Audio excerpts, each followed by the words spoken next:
You're listening to The Jacob Valk Show. He's breaking down the latest and greatest in sports as only he can. Follow him on Twitter at RealJacobValk. Here he is, Jacob Valk. Hello,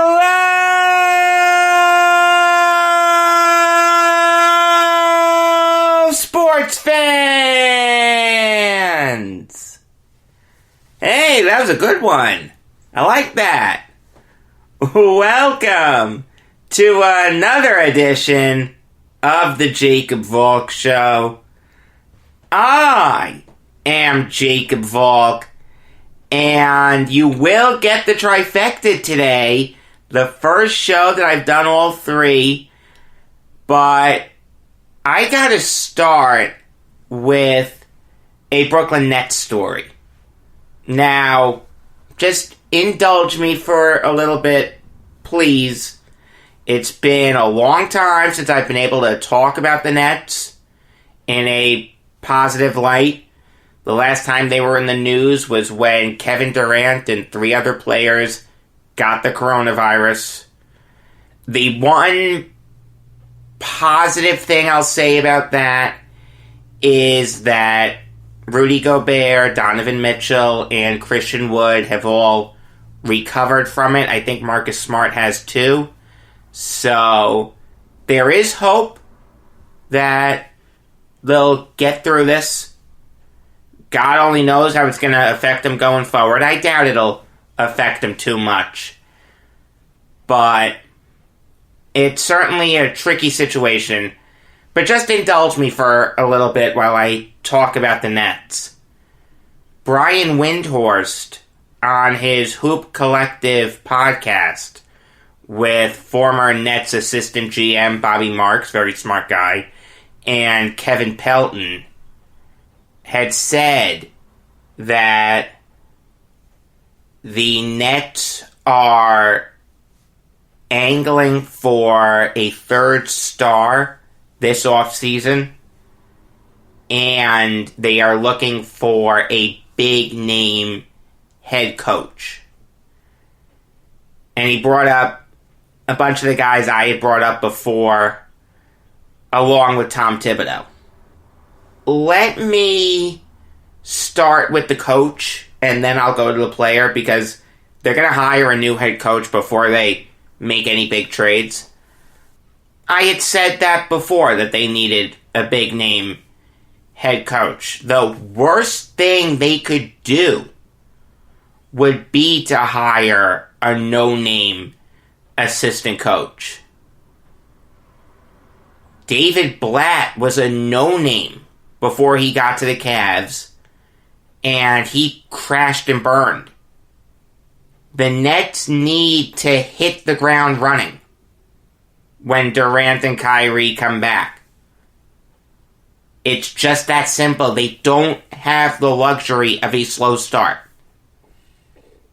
Will there be rough patches? Absolutely. A season is comprised of peaks and valleys. You just need to have the peaks be higher than the valleys. And I just don't trust a hot young assistant to come in and be the guy who the Nets need.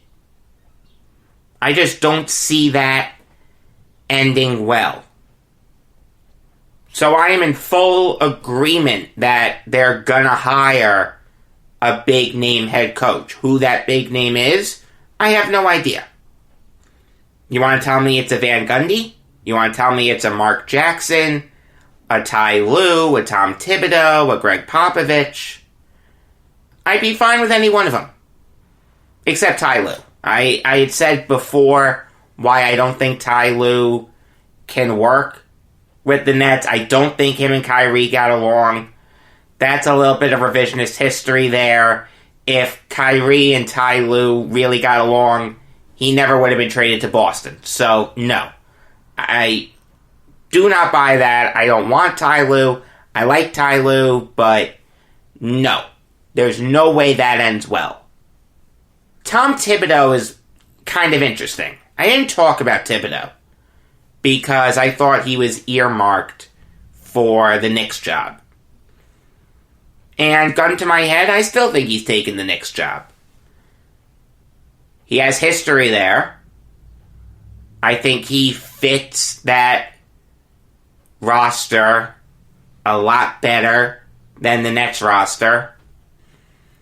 The thing with Thibodeau is he has a tendency to just push his players a little too far. And he creates a lot of tension wherever he goes. He's a really good head coach. The on-the-court results don't lie. Tom Thibodeau's a really good head coach. He just creates a lot of off-the-court drama. He left the Bulls under bad circumstances, and he left the Timberwolves under bad circumstances. I just think it's too risky to bring in a guy like Thibodeau. A guy who players have revolted against in the past. The Nets need a player's coach. They need a guy who is going to be able to connect with the players, let them do their own thing, but provide a steady hand when he needs to. Tom Thibodeau is not a player's coach. He'll work for the Knicks because there's no player on that team that you need to appease. You want to tell me you need to appease RJ Barrett? Okay, fine. But Barrett is not at the point where he can dictate how he acts. He hasn't earned what Durant has. He hasn't earned what Kyrie has. The Nets roster has earned the right to have a coach that will go easier on them. Thibodeau is a hard ass. I'm not saying that's necessarily a bad thing. He's had success in the past. But that type of a coach can only work in certain circumstances. I don't think it can work for the Nets. They had also brought up the Team USA connection. Thibodeau was an assistant coach in 2016 when Durant, Kyrie, and DeAndre Jordan were on the team. Firstly, let me just say, and this has been bugging me for a while, I had said that Greg Popovich coached that team. He took over after that Olympics. That was Coach K's last Olympics. But I know that Popovich was in Rio, so I'm sure he was talking to him. I'd be stunned if he didn't. But regardless, I was just wrong about that. I'm sorry. That had just been bugging me for a while. Maybe Thibodeau and the three of them have a good relationship. But that's as an assistant coach for, a little less than a month. And Mike Krzyzewski is a lot less of a needler than Tom Thibodeau. In fact, any coach of an Olympics team is less of a needler than Tom Thibodeau. Has Krzyzewski had moments at Duke where he's been really hard on his players? Of course. But those guys weren't Duke players. Those guys were Team USA members. You can't be a hard ass to them. I'm sure that the three of them know Thibodeau's reputation. It's not hard for them to call a guy like Karl Anthony Towns or Jimmy Butler or Derrick Rose or Joakim Noah and say, hey, what was it like playing for him for a full season? I'm sure they would say that he was a tough coach to play for. Jimmy Butler and Karl Anthony Towns, I know for a fact didn't get along with them. You know how I know that? Thibodeau was fired 2.5 years into his tenure with the Timberwolves. Less than a year after they made the playoffs. He had a good Bulls run. The Bulls was more because of tension with their front office of Gar Forman and John Paxson. Was there tension in the locker room? Yes, but that's not the main reason why he was fired. The main reason why he was fired from the Timberwolves was issues in the locker room. I just don't think Thibodeau can work with the Nets. The Knicks, yes. The Nets, no. If you put a gun to my head on who I think the next head coach of the Nets is going to be, I'm hesitant to say Popovich. Mark Jackson makes sense. A Van Gundy makes sense. Depending on what happens with Popovich, I'd probably say Mark Jackson. I don't know if we're ever going to see Jeff Van Gundy back as a head coach. I think he's gotten very comfortable as an announcer. And once you get really comfortable as an announcer, it's very rare that we see you go back to being a head coach. Okay, on to the more intriguing point of the Nets trading for a third star. And that panel brought up two guys, Bradley Beal and Jrue Holiday. Firstly, let me just say that I would welcome either one of them on the Nets. They're two very different players. Beal is great offensively, not great defensively. Holiday is very, very, very, very, very, very, very, very good offensively, but great defensively. You want to tell me you're a little concerned how he's going to play with Kyrie since they're both ball-dominant guards? I don't think that's going to be an issue. He's been playing with Lonzo Ball. I think he's learned how to play with another ball-dominant guard. There were a few names that were mentioned. It's been speculated about before, but when those three guys mention specific names, you take note. And those three guys were Karis LeVert, Spencer Dinwiddie, and Jared Allen. The panel also mentioned something interesting about Karis LeVert. There's a wide range of opinions on him throughout the league. There are some people that think that he can still be a star in this league, and there are other people that don't. Evidently, he's a very divisive figure. Karis LeVert is not a star player. It kills me to say it, because I like LeVert a lot. I really do. That was really the first big move that Sean Marks made, trading Thaddeus Young for the pick that ultimately became Karis LeVert. And LeVert was a guy who would have been a lottery pick if he didn't get hurt at Michigan. That was a knock on him. And he missed time his rookie year. He didn't start until December playing for the Nets. And this is a guy who's never started more than 25 games in the NBA. That's not a star. If you can guarantee me that he's going to play 70 to 75 games a year, yeah, we've got a star player on our hands. And he's just missing games because of load management. That's a star player. But this is a guy who's always had injury issues. Those guys are not stars. Part of being great is staying healthy. Think about the great NBA players. None of them have the injury history that Karis LeVert has. Of course, they have an injury history. Kevin Durant and LeBron James being the obvious guys. But their injury histories are a lot shorter than LeVert's. It kills me to say it, but he's just not a star in this league. At least as of right now.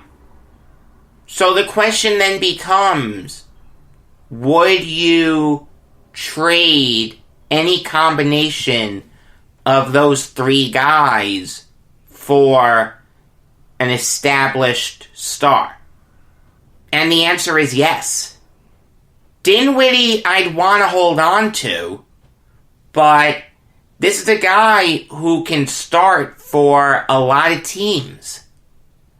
And at the end of the day, if I'm a team like the Washington Wizards, if I'm trading Bradley Beal, I want Dinwiddie. Because I have no idea what I'm going to get from John Wall. The Pelicans make a little less sense because, their backcourt would be set with Lonzo Ball and Karis LeVert. You'd have Dinwiddie coming off the bench there. It's a push. Now, going back to the Wizards, they're in the same boat as the Nets. An injury-prone point guard is their starter, and you want a high-end backup. It doesn't matter what Kyrie Irving's injury history has been in the past. This is a guy who only played 20 games this year for the Nets. That's a huge issue. You need a great backup point guard for him next year. You can't bank on him playing 70 games next year. You just can't. And without Dinwiddie, the Nets are a lottery team right now. Spencer Dinwiddie, without question, has been the best player on the Nets this year. You want to tell me Kyrie went healthy? You want to tell me LeVert went healthy? That's fine. The key words there are when healthy. All throughout the year, there has not been a better player for the Nets than Spencer Dinwiddie. And I don't want to trade a guy like that. The biggest issue that the Nets are going to have with pulling off a blockbuster trade is what they're willing to give up. And what I mean by that is, are they gonna push for giving up players? Or are they gonna be okay with trading draft picks? Now, when you mention trading draft picks to a Nets fan, he gets PTSD to the Pearson Garnett trade. I understand that it's a different situation with a guy like Bradley Beal or Jrue Holiday. They're in the primes of their career. But it still creates a little bit of a knot in my stomach when you mention trading picks for a player. Karis LeVert, Jared Allen, and one first-round pick for Bradley Beal or Jrue Holiday, I'm doing that trade in a heartbeat. 2 first-rounders, you're pushing it, but I think I'd still be okay with it. 3 first-rounders, absolutely not. I can't do it. See, it's not enough to have 3 superstars on your team. There are still 11 other spots on that roster that you have to fill.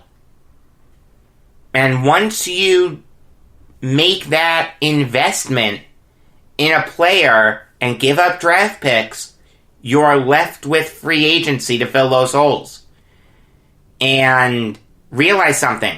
The Nets will not have cap space. They'll be a luxury tax team.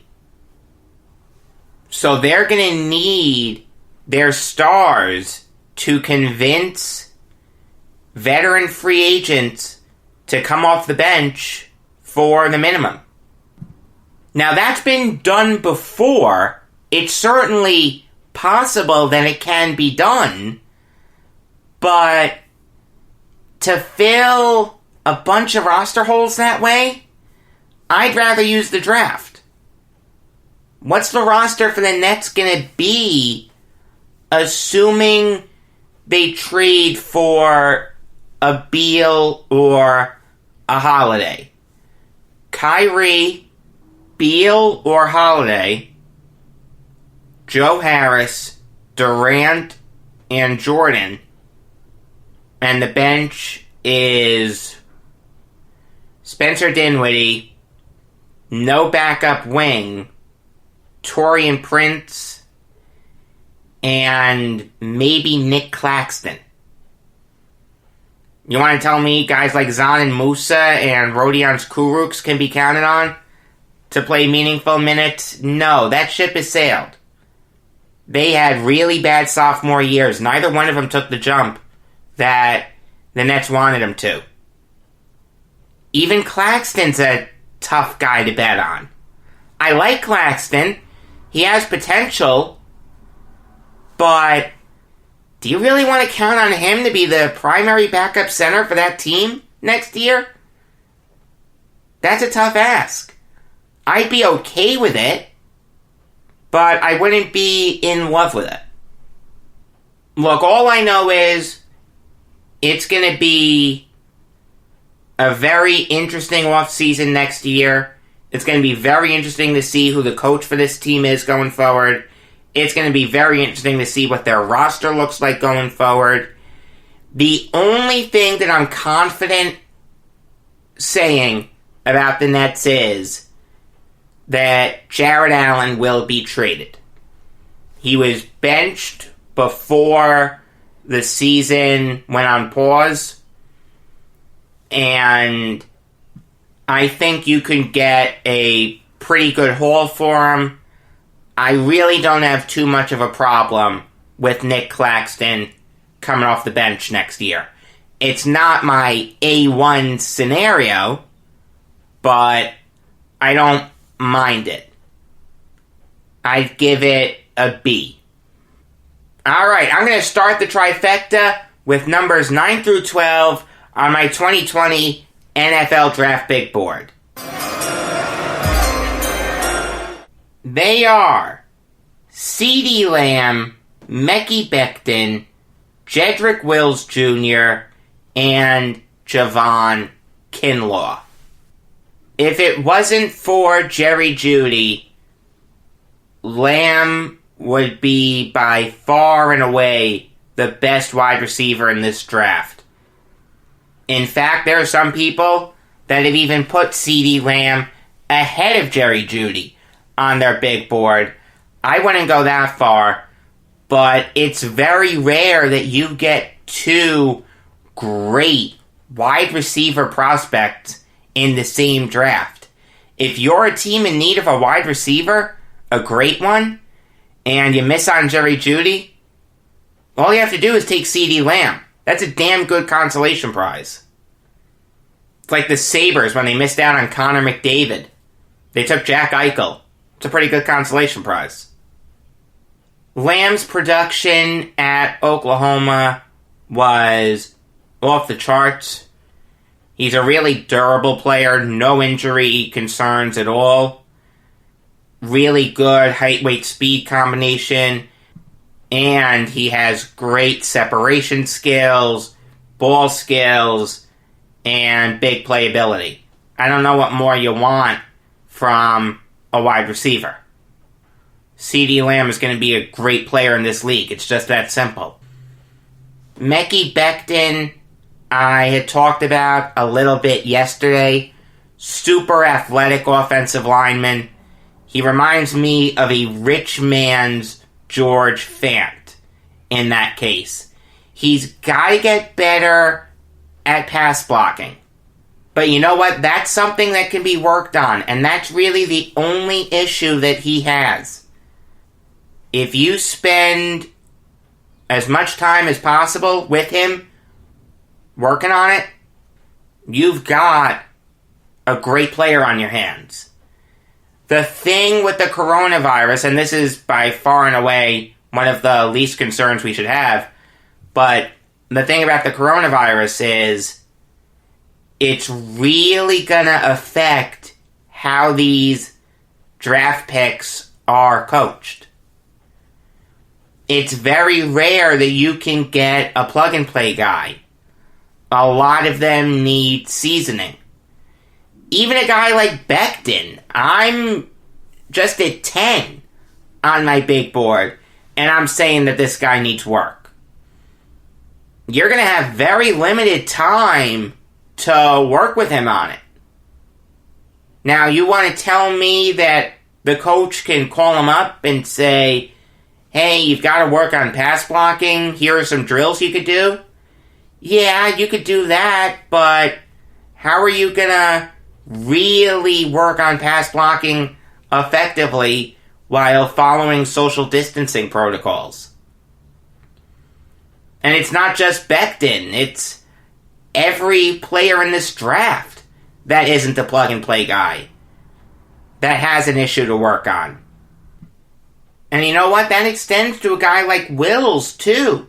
Jedrick Wills is the same as Becton. He's less athletic, but he's got to work on his pass protection skills also. Whether it's an inside move or an outside move, he's not a great pass blocker.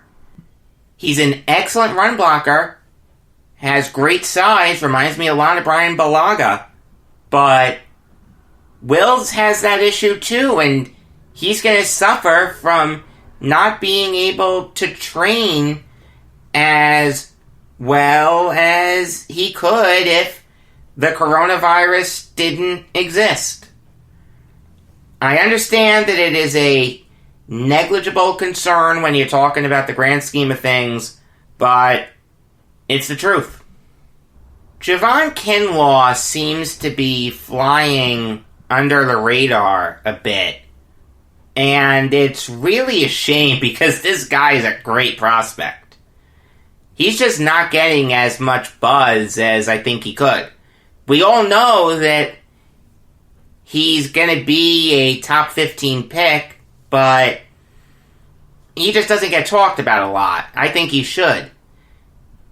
This guy does everything right. He's not as tough as I'd like him to be, and certainly he picked up some lazy habits at South Carolina, but, you know, that's okay. That's something that can be fixed. If you have the right head coach, you won't take plays off. You know why you won't take plays off? Because then you won't play. Period. Kinlaw has Richard Seymour potential. He has the makeup to be that much of a game wrecker. Really good against the run, really good as a pass rusher. He's really quick, really athletic. I think Javon Kinlaw is going to be a game wrecker on opening day. Alright, now it's time for this day in sports history.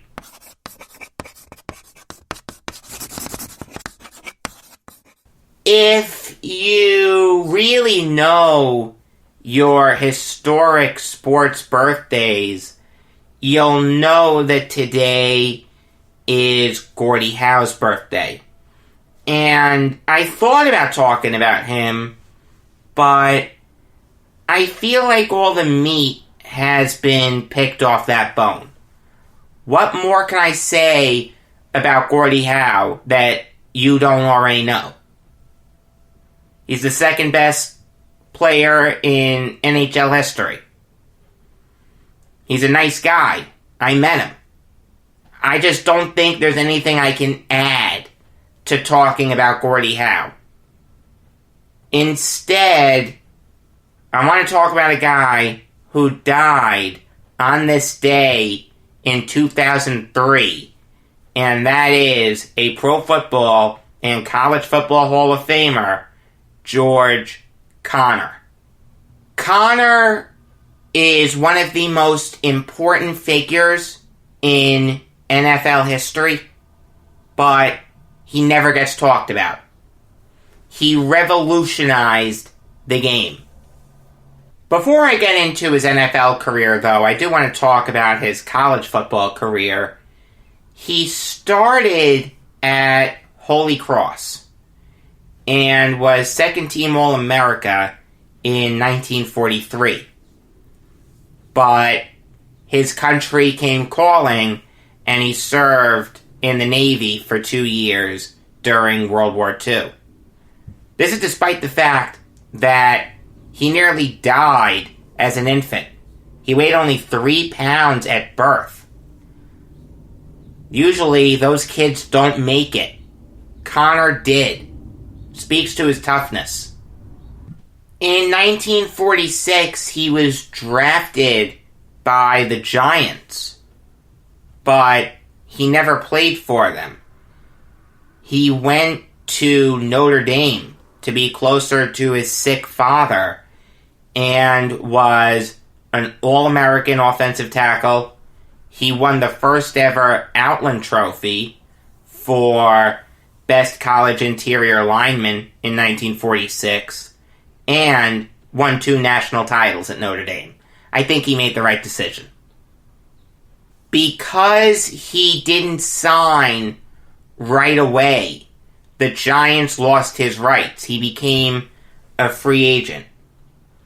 And the Cleveland Browns of the upstart All-America Football Conference made him an offer, but he chose to play for his hometown team, the Chicago Bears, for 3 years at a total of $39,000.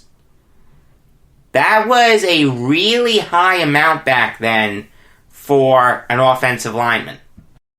But that's not where he made his mark in the NFL. It was on defense. Now, he played defense in college and was really good. But it wasn't until George Halas made a very fateful decision that Connor cemented his legacy in the NFL. He was playing defensive tackle against the Philadelphia Eagles, going up against Steve Van Buren, who is a Pro Football Hall of Famer and the best running back of the late 1940s. George Halas was the coach, and he wanted Connor to stand upright outside the defensive end to stop Van Buren from running it outside. It worked. Van Buren was rendered useless in that game, and that was the only loss that the Eagles had all year. Think about where he stood, though. Outside the defensive end. You know who stands outside defensive ends now? Linebackers. 3-4 outside linebackers. George Connor was the first 3-4 outside linebacker in NFL history. I understand that they didn't have the 3-4 defense back then, but just in terms of where he played on the field, Connor was the first. If you want to call him the first outside linebacker, you can. That's probably a little better. Because Connor was so athletic, though, he dominated. It didn't matter where he played. He was a 4-time Pro Bowler, 5-time first-team All-Pro. Even though he only played 2 years in the 1940s in the NFL, 48 and 49, he was named to the 1940s All-Decade team. He only played 8 seasons in the NFL, though. He would have played more, but he retired because of a nagging knee injury, was inducted into the College Football Hall of Fame in 1963, and was elected to the Pro Football Hall of Fame in 1975. George Connor is without question one of the most important figures in the history of football. Alright, now it's time for another Mount Rushmore. This one is going to be on the Colorado Rockies, a team that hasn't been around for a long time, so this will change. 20 years from now, this will change. No question. But, as of right now, the correct Mount Rushmore for Colorado Rockies is Todd Helton, Larry Walker, Nolan Arenado, and Charlie Blackmon. You may have noticed no pitchers. All due respect to Jorge De La Rosa. I liked De La Rosa a lot. But I can't put a pitcher on the Colorado Rockies Mount Rushmore when they play at Coors Field. That just doesn't work. There are some people that think that Todd Helton should be a Hall of Famer. I wouldn't go that far. I think his home road splits are too different. I think he benefited too much from playing at Coors Field to make him a Hall of Famer. And Larry Walker was helped a lot by that too. I'm not saying that all Colorado Rockies should be excluded from the Hall of Fame. Nolan Arenado is certainly on a Hall of Fame trajectory. But we have to factor it in when we're evaluating their Hall of Fame candidacies. And Charlie Blackmon was kind of a tough guy to come up with for the fourth spot. I was debating between him, Dante Bichette, and Vinny Castilla. I decided to go with another current-day Rocky because I wanted to balance it out. And Blackmon is a four-time All-Star, all with the Rockies. He's been a lifetime Rocky, two-time Silver Slugger, has a batting title, and has a lot of bold type. I like that a lot. Alright, here's my chat with Dominick Arbolino. This wasn't an interview. This was more of just a chat between two friends about the Jets.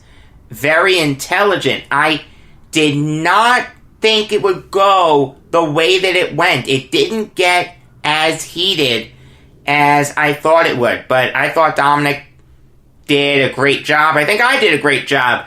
I think this is a great show, and I hope you do too. Here's our chat. You're listening to the Jacob Valk Show. I am Jacob Valk, and I am joined by an old friend of mine, one of my former co-hosts on Beyond the Game at Nassau Community College's radio station, Dominick Arbolino. Dominick, long time no speak. How are you today, pal? Okay? I'm doing great. I'm happy I'm doing great, going through all this coronavirus stuff. I hope you're doing great too, and I just want everybody hopefully to be healthy, and I want sports to be back. I know, my God. I feel like a part of me is missing not being able to watch live sports. It's just like, how it's killing many times can I watch the same old college basketball games? I know what happens when Christian Laettner catches that half-court pass. I mean, my God. Yeah, no, 100%. My first question, your new profile picture, did you set that up just to tick me off, or was that a coincidence?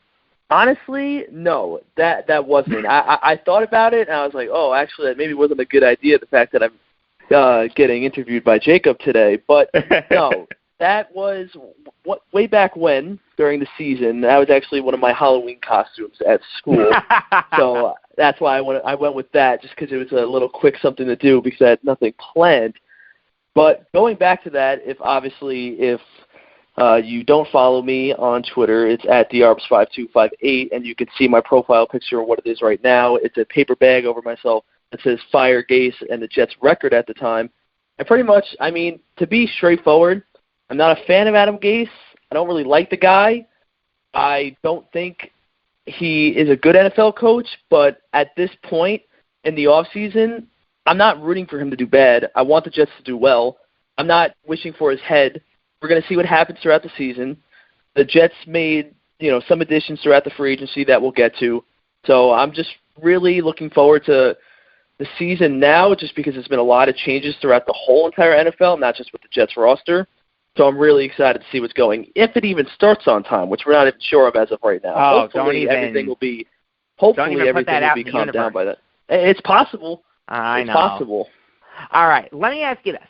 If you were Joe Douglas after the season, would you have fired Adam Gase? Now, see, this is a tough one because I really don't like giving up on coaches after 1 year. And the reason why I'm going to say no, I wouldn't have fired Adam Gase is because he wasn't really your hire, which makes people would think like, oh, so why wouldn't he fire him? I think it's more of, again, it's a system where Gase was only here for 1 year. I don't want Darnold to get his third head coach in, 4 seasons? Or 3 seasons. Yeah. And I don't think that's a good change for Darnold, and it may benefit the team, but I'm not really I wouldn't have fired him after 1 season. I'm just, again, not a fan of that. But the whole thing is, though, is that it seems like a lot of the players don't really respect him, and they respect more of Greg Williams. That's really what I get from the sense of it. Well, see, here's my thing with that. And I'm with you that may be true, but that doesn't bother me. There's no one on this team, whether it's Jamal Adams, Le'Veon Bell, Sam Darnold, Marcus May, whoever, there is no one on this team that isn't replaceable. If you don't want to play for a coach that went 7-9 with Luke Falk as his quarterback and one of the worst offensive lines in the NFL, good riddance. I don't want you. I got to be honest with you. If you don't respect the coach, that's a you issue. That's not a me issue. That's not a good reason to fire him, in my book. No, yeah, exactly. Well, that's what I'm saying. I don't think there were really enough reasons to fire him other than, here's the thing. I feel like the offense at a point looks so dead that people are like, oh, this is a guy who's an offensive guru. How is this happening? But at the same time, as a fan, either of the NFL or the Jets, if you're judging him, you have to realize what he was working with. And no yes, question. the season from the beginning started off awful with Sam Darnold being diagnosed with mono. C.J. Mosley went down in Week 1 against the Bills, which is an awful loss just because of Kerry Vedvik being the kicker at the time. Avery Williamson went down in the preseason. Yeah, and that's also another reason why people automatically already judged Gase and Greg Williams, to be exact, because they kept him in for so long, which again maybe wasn't the best move, but things happen. It's whatever. We don't even know if Avery Williamson is going to be a Jet next season. We don't know that because I hope he is. I hope he is too, but he has 1 year left on his contract. That would save the Jets $8 million, depending on what they decide to do with the rest of the offseason. But then, because these were moves that were expected, but Neville Hewitt and James Burgess, who I don't trust as starters, just as depth, were re-signed by the Jets and Joe Douglas. But then they also brought in a guy from the Ravens, who I really have struggling pronouncing his last name. But here, so do I. Patrick Onwuasor, yeah, something like that. Something like that, yeah. I gave it my best shot, but Patrick Smith. Again, who he played inside linebacker a lot with the Ravens, but he also played outside linebacker a little bit. I saw, so it's like I'm not really sure if he's a replacement at all. Again, he's not. I don't really see he's a starter in my eyes. So I would hope that Avery Williamson does not get cut because I think he's obviously still young and he's still a great inside linebacker, and it was just an unfortunate second season that he had with the Jets. And I still think to be able to keep the pairing of Mosley and Williamson is the way to go. I'm with you there 100%. I'm really excited to see what they can do together. I want to see them play together. That's what I was sold on as a Jets fan when they signed Mosley to that ridiculous contract. I was never crazy about it. I really liked Darren Lee. I was really sorry to see him go. I know that you're a big fan of Joe Douglas. Like, you have faith in his plan, you trust him, and that's all well and good. You're allowed your opinion there. Convince me why I should buy into his plan, because I am extremely skeptical. Okay, so one reason, first I want to start out with the offensive line, because obviously that has been a key thing of free agency that, not only the Jets fans want Joe Douglas to hit on, but he is doing. Now, the thing that's unfortunate about the offensive line in regards to this free agency that would happen is that we missed on 2 guys. One was Joe Thuney, who they didn't even get a chance to offer because he got franchise tag. So I won't blame Douglas for that. He had no control of that. Right. Jack Conklin, I was a little upset when I saw the news that he signed with the Browns because I thought the contract was reasonable, and I think he was definitely one of the top guys the Jets should have gone out and signed because obviously, lacking at pretty much every position of the offensive line at that point because they didn't really sign anybody yet. But since they missed out on Conklin, they decided to go out, and their first offensive line signing was George Fant from Seattle, who originally I'm like, I'm not crazy about, but anybody that they could have signed to free agency, honestly, is an improvement over anybody they had on their offensive line. That's how bad it was. The only guy... They could have gotten 5 guys off of the nearest bus stop, and they could have been better than their offensive line last year. No question. Exactly. The only guy that was really a confirmed guy who, like from last year's offensive line that you knew was still going to be here was Chuma Edoga because he was the 3rd-round pick at a USC in last season. Who showed glimpses of being halfway decent. Exactly. But so George Fant, I see him more as a right tackle. I don't really want him going into the season playing as left tackle, which is a possible scenario, which I'll get to later on. He has very limited experience at right tackle, though. That's what scares me. Yes, that's true, but I feel like I would rather him make the adjustment to right tackle. I don't know if I really trust him at left tackle too much, but again, if that's the case, let it be. It's still better than what was last season. But I think Fant will be okay. Really athletic guy. Douglas supposedly keyed in on him very early on. I have no issue with Fant. Was it an overpay? Yeah, but I think he'll be a fine player. And what I've noticed about Joe Douglas is what he does a lot is that he makes the contract of all he signs. It's either 1-year prove-it deals or it's a 2 to 3 year deal that they can get out of if it doesn't work out.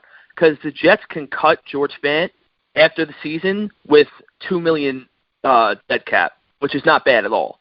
They're able to get out of these contracts if they don't work, which, again, is also not necessarily a good thing because we want them to work, but at least if they don't pan out, they're not kept in cap hell. They're able to get out of it, which I like a lot. But moving on from George... go ahead. That's McCagnon logic, though. You sign these guys to these 1-year deals that masquerade as 3 or 4 year deals. Like that doesn't... at the same time, though, I'm not really sure if I see, yes, maybe on some of the deals that McCagnon signed, but here's the thing. Mike McCagnon also did pay a lot for, these players that were almost kind of maybe heading towards the end of their career. I feel like he overpaid a lot of guys. And you can even say that with, C.J. Mosley's one of them, and that we know he overpaid. Mosley, they overpaid. I'm with you there. Yes. Le'Veon Bell's contract was good. It was a necessary, position of need, and as of right now, he hasn't lived up to it. But when you play behind that offensive line, it's very hard for any running back to live up to their potential. Let me ask you this about Bell, and then we'll get to Revis. Let me ask you this about Bell, because you wanted Bell more than anyone. I was skeptical about bringing Bell in. I thought him and Gase were going to kill each other, and Gase and Bell clashed. Granted, Bell handled it a lot better than Gase did. Gase is the villain there. That's all well and good. But do you think that signing Bell to that contract was a good decision? Paying a running back that much money. Definitely. Who was just off a year where he sat out. Paying a running back that much money, again, off of a year that he sat out, is obviously a questionable decision. But again, I still feel like Le'Veon Bell can get to the potential that he was in Pittsburgh. The only issue is that he needs an offensive line in front of him. You can only ask a running back to do so many things if you're playing behind the bums that were starting for the New York Jets. The New York Jets had a record last season. They started 11 different offensive linemen. That is more than the backups. That's how crazy it got to a point.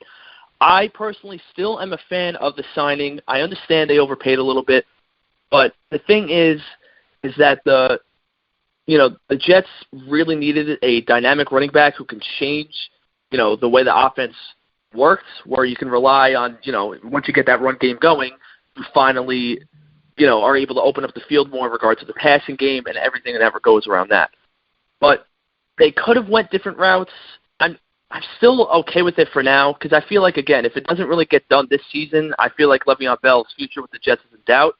But it's really like a move where I'm kind of like 50-50 on right now. Like, I'm still not hating it.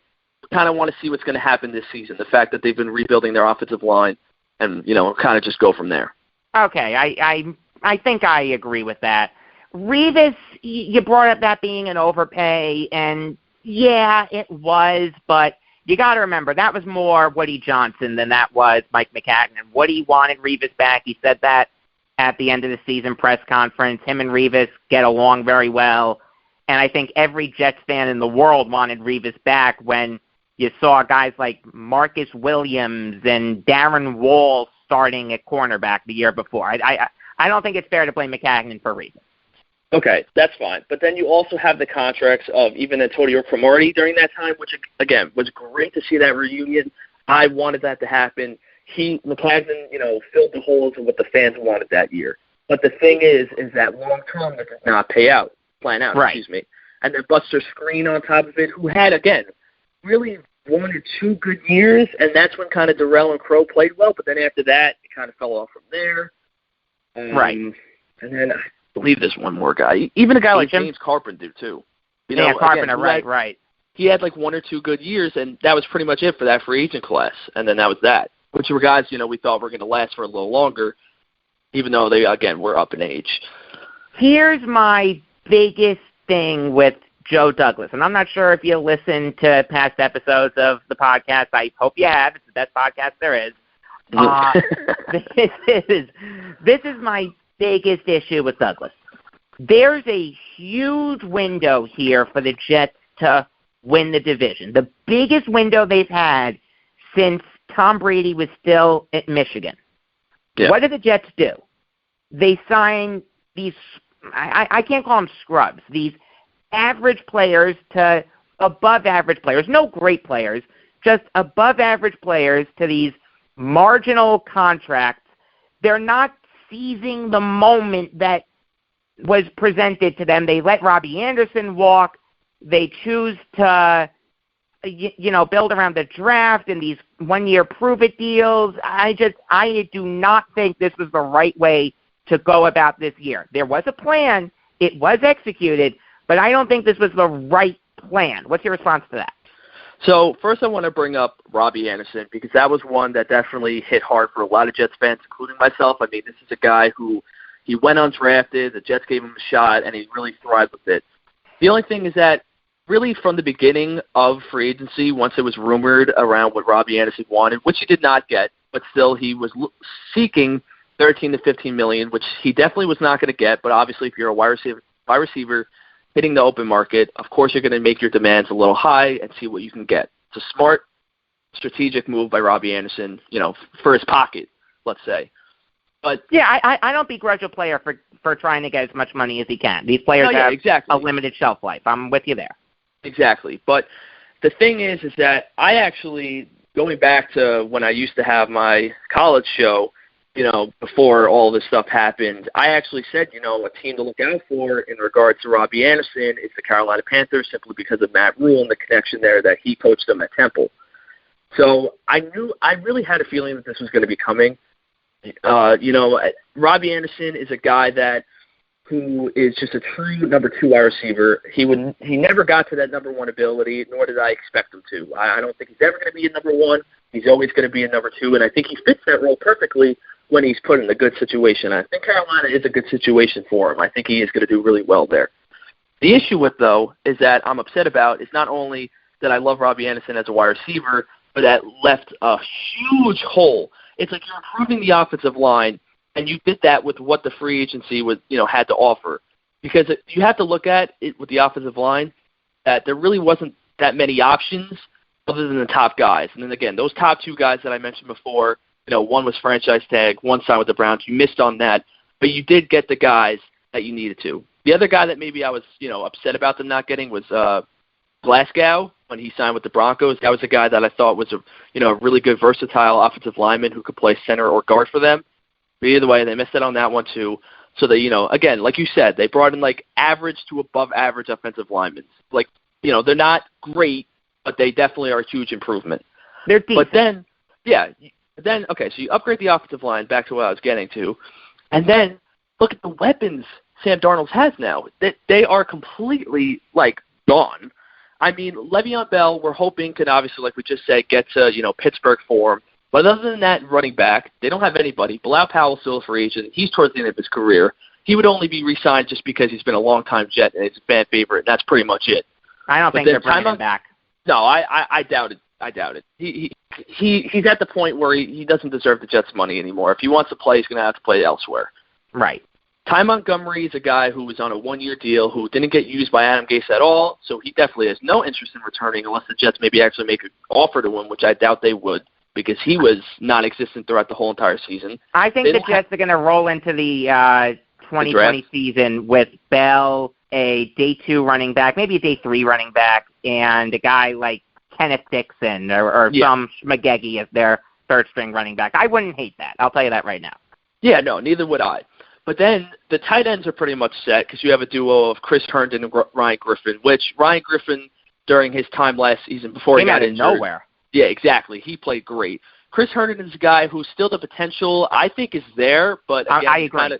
He's dealt with injuries and suspension, so hopefully maybe we'll get a season without that, and we'll see how that works. But then again, you look at the wide receivers. You look at the wide receivers and you lose Robbie Anderson.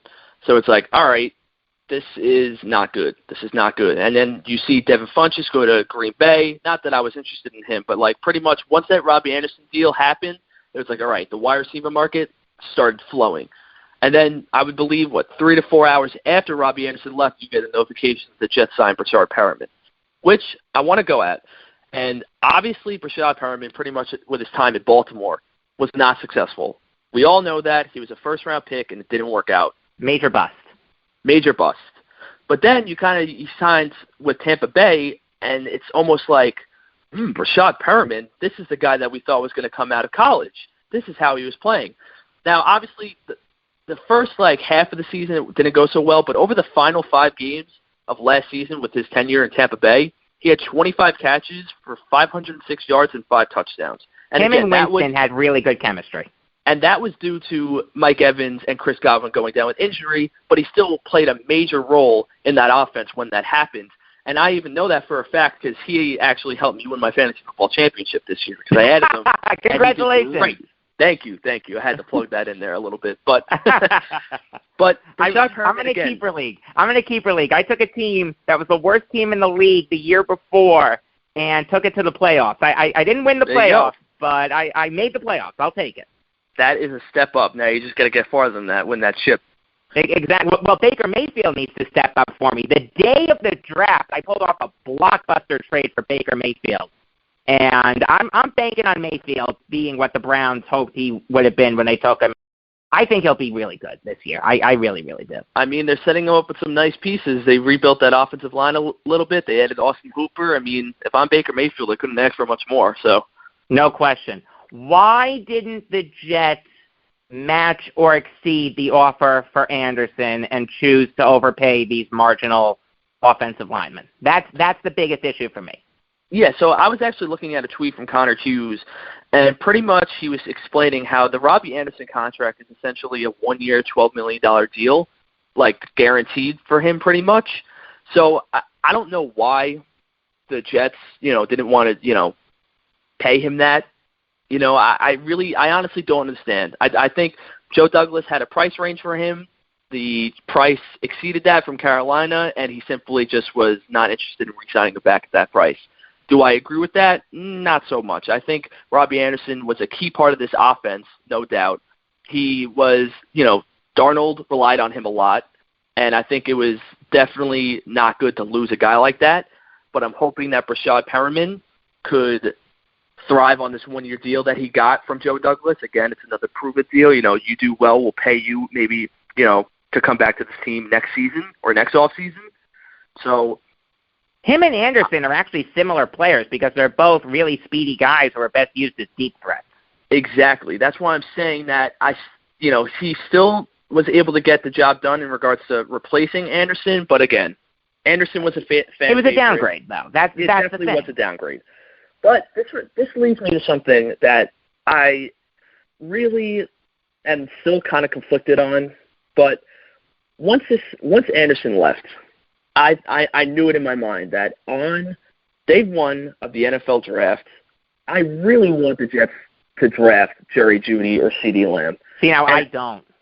I knew you were going to bring this up. I'll let you go, but I'll tell you right now, I don't. Go ahead now. Let me hear. I have been advocating for the Jets to take an offensive tackle, one of those top 4 guys, in Becton, Wirfs, Thomas, and Wills, for the whole entire offseason up until that point. And I still won't be mad if the Jets go that route, because that allows them to start that rookie at left tackle, and your line is pretty much complete all the way to the right side. Because I think if that was the case, that rookie starting at left tackle, Fant is going to be moved to right tackle. But the thing is that I don't know what I understand this wide receiver class is deep. It's very deep where you can get a good guy in the 3rd or 4th round. But the thing is that I would be much more comfortable with the Jets getting an explosive playmaker, an explosive wide receiver that they haven't had in so long. I understand Robbie Anderson was a great deep threat, but I feel like the only awesome moment I have from Robbie Anderson's career was that most recent long touchdown against the Dallas Cowboys. Right. No, Jeudy and Lamb have higher ceilings than Robbie Anderson ever did. No question. And I just think if you're able to hit in the 3rd round on a wide receiver, if you're able to draft Jeudy, and then you'll have Perriman and Crowder in the slot, and then you get a guy in the 3rd round. I don't know. There's so many guys out there. You think the Jets are going to take 2 wide receivers? First of all, Ayuk isn't slipping to the 3rd round. You think the Jets are going to take 2 wide receivers? It's possible. They need weapons. All right. Other than that, look, there's an abundance of options they can go with their first 4 picks. And no question.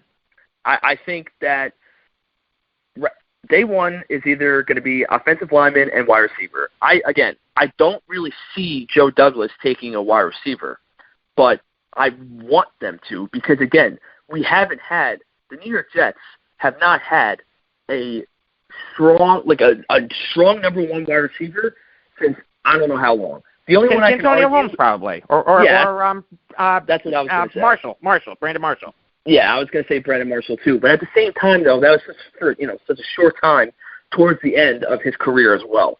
So right, he was only there for 2 years, and the second year he wasn't that great. I'm with you there. Exactly. Where now I feel like if they go wide receiver number 1, I'm still okay with the offensive line of Fant, Lewis, McGovern, Van Roten, and then Udoka. Because, again, like we said before, Udoka showed that he had some potential. He did great against DeMarcus Lawrence that game against the Cowboys, but then didn't do so well, against, below average. He was also jerked around a lot by the Jets, playing at left tackle, then right tackle, back to left tackle, back to right tackle. He was jerked around a lot. Let me say what I think, because you've gone on long enough. This is my show. This isn't Beyond the Game anymore, Dominic. I don't need to delegate to you anymore. Listen, you have to understand that if I get talked about with the Jets, I can go on for hours. That's why I wanted you. You can go for as long as you want. My recording software goes for 12 hours. Oh, there you go. Yeah. Let me tell you what I want. Okay. I think the offense is set for the most part. Can they improve around the edges? Yeah, they need a backup running back. They've got to add another wide receiver. I'm with you there. They also need to sign a backup quarterback, whether it's Blake Bortles or bring Simeon back, whoever. It doesn't Matt matter. Moore, even Flacco. Matt Moore would be fine. I wouldn't even hate Flacco. Joe Flacco would be fine. Hell, bring in Cam Newton as a backup. Let's go. Here's my thing. When I look at the Jets roster, the offense is set for the most part. Defense, huge hole at cornerback. They really need 2 cornerbacks, and they've got to add another edge rusher, assuming they don't sign Jadeveon Clowney, which I don't think they're going to. I want them to very badly, but I don't think he's destined to be a Jet. I want the Jets to go heavily on defense. The idea that Greg Williams can make lemonade out of spoiled lemons with the Jets defense, you're putting Williams behind the 8 ball. I don't see that ending well. Talent wins over scheme in the NFL. I want the Jets to go heavy on defense. I'll tell you that right now. They already invested in the offense. Let's beef up the defense. Okay. I mean, look, I definitely see why. I mean, other than Jordan Jenkins, they don't have any other edge rushers, so I think that is definitely something that they're going to have to hit on in the draft. Again, you mentioned Clowney. I think, obviously, you should go out and sign Clowney. I think his asking price is just too much, and obviously it doesn't seem like Joe Douglas is going to overpay for anybody.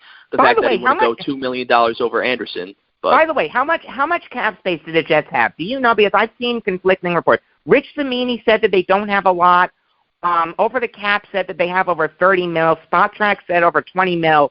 Do you know? Can you ballpark it for me? It's not gospel, but what do you think? The latest thing I saw from a Jets fans only account is that it's 42 mil, but that's without 42 mil. No, that's without a lot of the signings because a lot of the things aren't official yet. Like Connor McGovern just was officially signed today, and there's still a lot of other guys that have to be officially signed. So that's 33. How many contracts did the Jets sign? They can't afford Clowney? I wish I could pull it up. Let me see if I can try and find the tweet. They can't afford Jadeveon Clowney? They definitely. I mean, here's the thing: they can, but the thing is that he's asking for a lot of money, and I understand they should give it to him. He's Jadeveon Clowney. He's Jadeveon Clowney. Just give it to him. I honestly don't think Clowney is the best edge rusher out there anymore. But he was agree. The best edge rusher day one. Who was better than him? I don't know. There's a lot of guys out there. Who was better? Who was better than Jadeveon Clowney, the 3-4 outside linebacker? It's a 3-4 outside linebacker. I'm actually kind of stalling on this. You're making my point for me. You do know that, right? No, I know exactly. That's what I'm saying. That's what I'm saying. I'm actually, as I am debating this, I'm starting to think Clowney. No, all right. The thing is that guys change in defense so much. I mean, Von Miller, he's a guy. When was Von Miller? When was Von Miller a free agent? No, in regards, are you talking about this free agent? I'm talking about who the Jets could have gotten when free agency opened March 18th. Okay, I thought you meant edge rusher as a whole. No. Yes, Clowney is the top edge rusher on the market, 100%. Yes. Okay. That I can agree with. Okay, I thought you meant as a whole. No. Okay. Wow. But even another guy that got paid who obviously is not as good as Clowney, which I would have loved the Jets, who supposedly did have interest in, was Dante Fowler. He's a guy that I thought on the contract they could have brought in. Fowler would have been okay, but he's just not as good as Clowney. That's the thing. The Jets did not use this cap space as well as they could have to actually make a run at this thing. We're building to 2 years from now, Dominic. I understand that this was Douglas's plan and he's executing it. I'm in agreement there. That's what everyone has told me. I'm in agreement there. He is executing his vision. My thing is, the vision is wrong. I don't think the vision will work. I feel bad for Gase because he hasn't been put in a great position here. I feel bad for Darnold because he hasn't been put in a great position here. I feel bad for Greg Williams. I feel bad for all Jets fans out there who have to sit through another garbage season. Yeah, I mean, look, I think, all of the objective, I think everything should lead to the Jets signing Clowney. I don't understand. They have a huge hole that at edge rusher, they would pair up Clowney with Jordan Jenkins, who isn't even – Jordan Jenkins is a guy who isn't even – good, not great. That good. Yeah, exactly. He's a guy who had his best season with the team. I'm very happy that he resigned. I thought he was going to get a lot more. That was a good move by Douglas, bringing Jenkins back, and Brian Poole, too. Yeah, Brian Poole was a guy that I was really hoping they would get back. And then even Pierre Desir, who got, was an unexpected cut from the Colts after having a lackluster 2019 season because of injuries. But if you look back at his 2008, but if you look back at his 2018 season, he's still able to start on this team. He's not a number one, definitely not. They're still lacking a number one. He's an average 2 at best, though. Do you really think Pierre Desir is going to have a great season for the Jets this year? It depends on what Greg Williams can do. Which, again, he made Bless Austin look like a possible potential starter in the league. Well, can I just say this? He did well. Can I just say this really fast? To the Jets fans out there that don't want the Jets to add another cornerback, they're okay with Bless Austin, Arthur Mollett, and Pierre Desir playing meaningful roles, and Brian Poole too. Are you nuts? Do you really think that Bless Austin is going to be a great starter in this league? He'll be fine. He'll be okay. I just think the Jets could do better. I'll tell you. Yeah, no, I 100% agree with that. Okay, good. My guy throughout this whole thing for the Jets has been C.J. Henderson. I think C.J. Henderson is really the top guy who the Jets should draft. Okay. Hey, I mean, listen, it's not crazy. Again, I think I forgot he's ranked as a 1 or 2 pick. He's a first round talent. I have him. That's what I thought. Yeah. I don't have my big board in front of me. I think I have him 12 or 13, somewhere around there. Okay.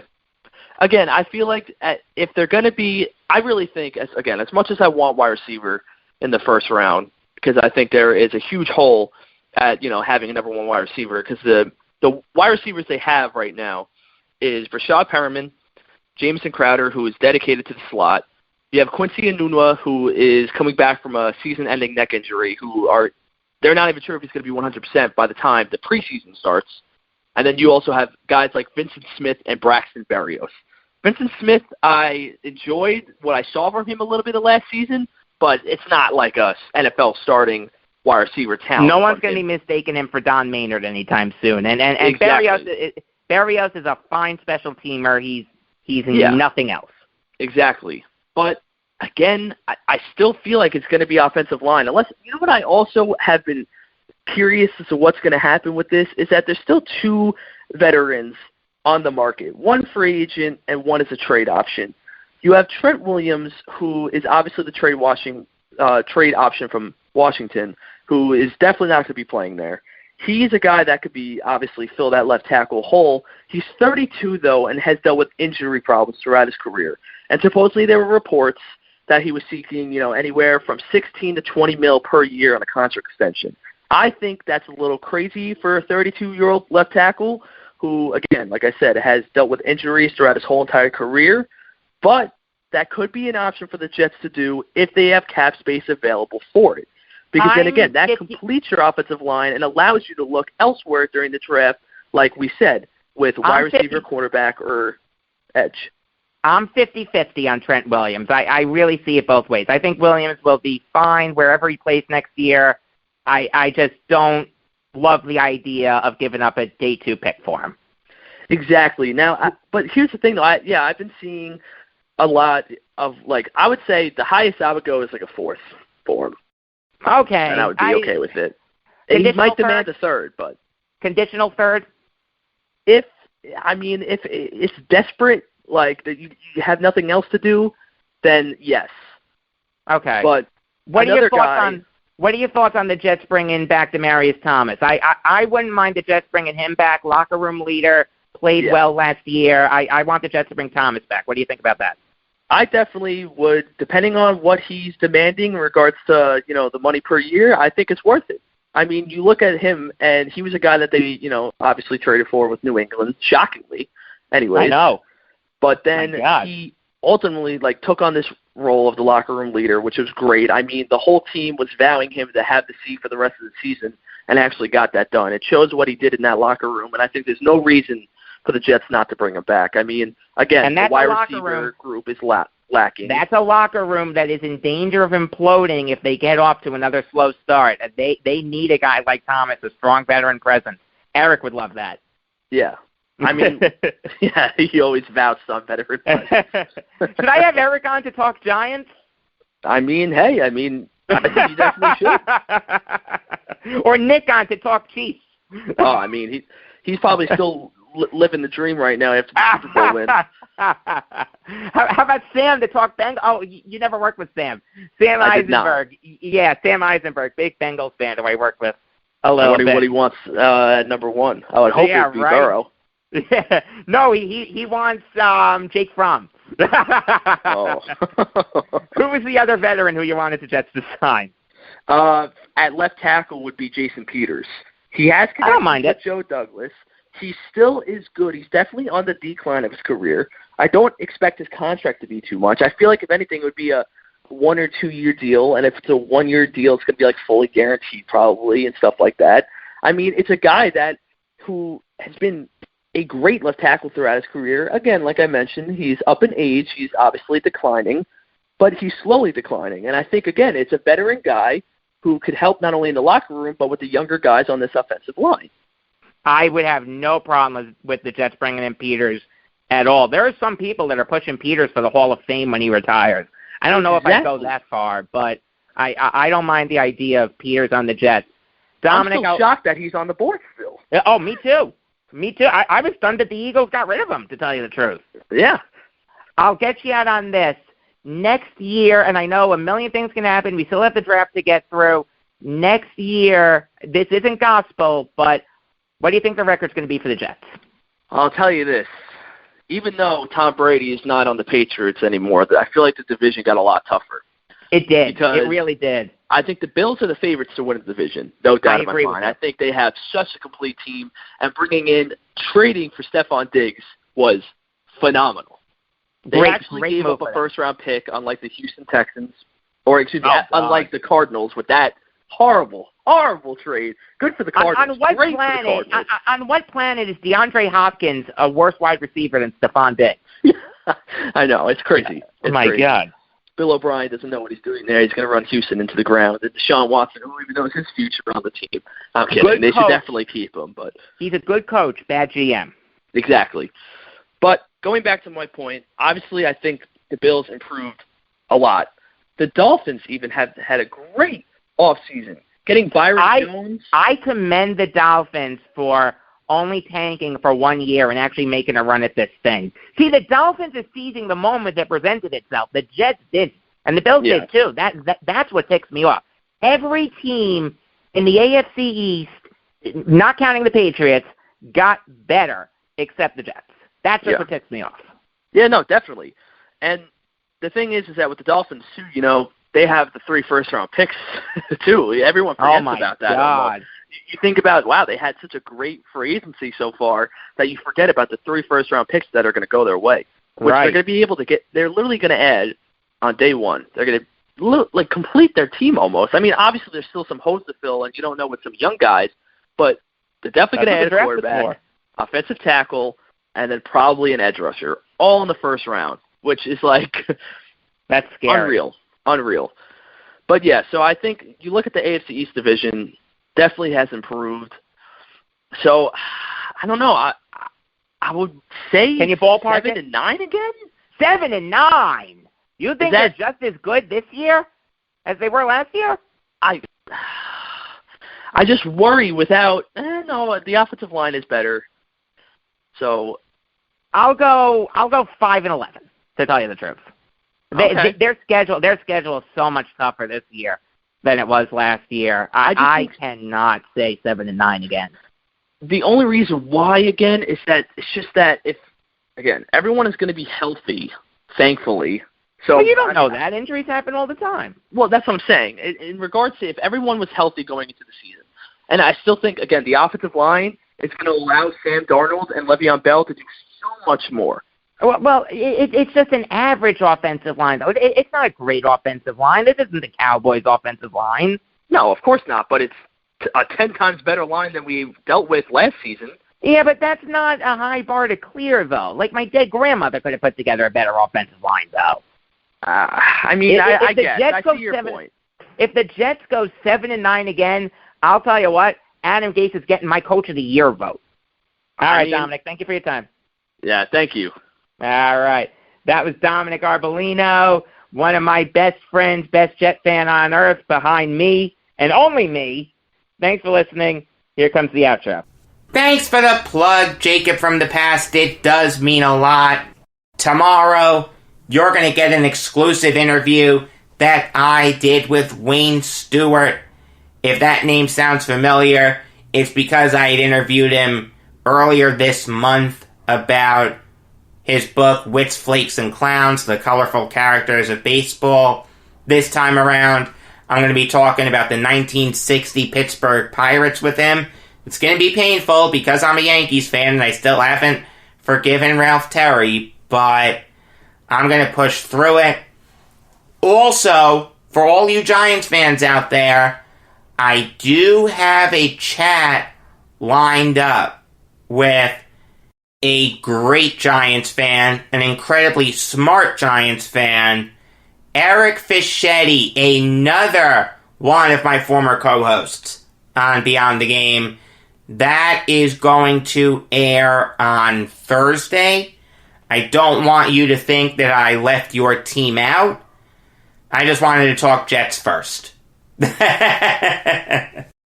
Until tomorrow, I am Jacob Valk saying, do you realize that even as we sit here, we're hurtling through space at a tremendous rate of speed? Think about it. Our planet is just a hanging curveball.